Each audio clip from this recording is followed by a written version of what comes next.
ladies and gentlemen. I call it Regional Cooperation for Greater Energy Security.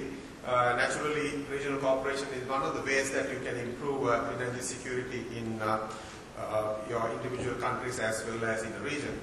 And I'll quickly run through what kind of assistance which Asian Development Bank is providing in terms of improved energy cooperation, particularly in South Asia, which I come from.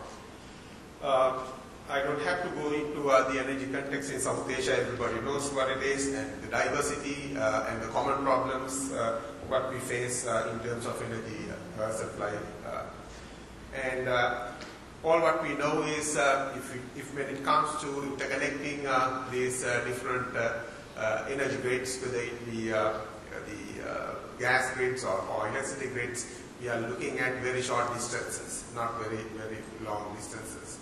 And if you look at the energy, the load curves, they are very different from country to country, and as obviously you can see, we can have a lot of opportunities to share. Obviously, when it comes to regional cooperation, it helps energy security. I don't have to go into details, and everybody knows what it really means when it comes to regional energy cooperation and energy security. Whatever we have within the region, if we can exploit to the maximum, it brings more security to the region, and for that we need to have interconnectivity between different countries.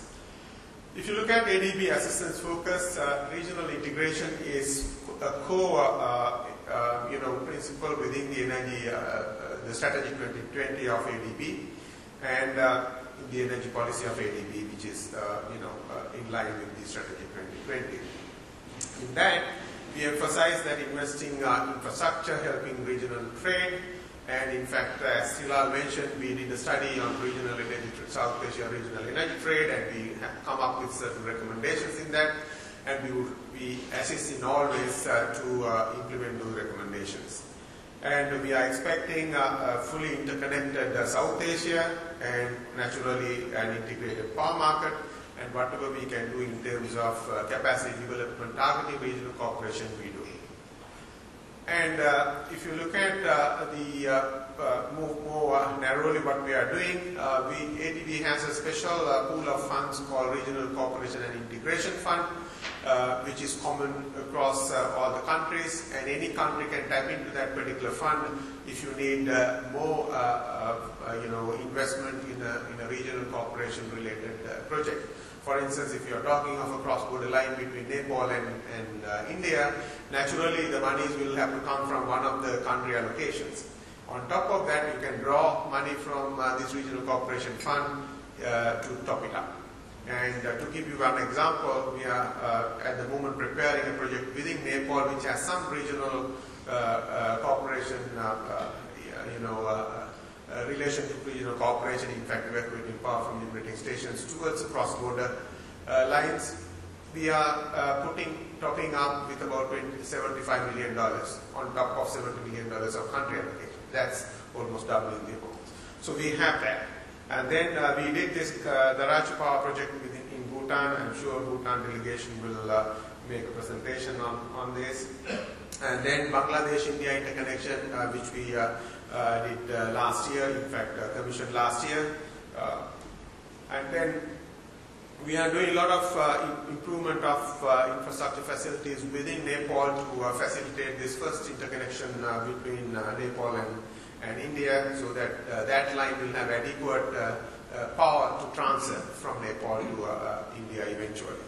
Then we have put in the second circuit line, on the Butwal Mahendranagar 132 kV line, which stands from the western border towards the central part, which eventually helps to get some more power or push power towards India.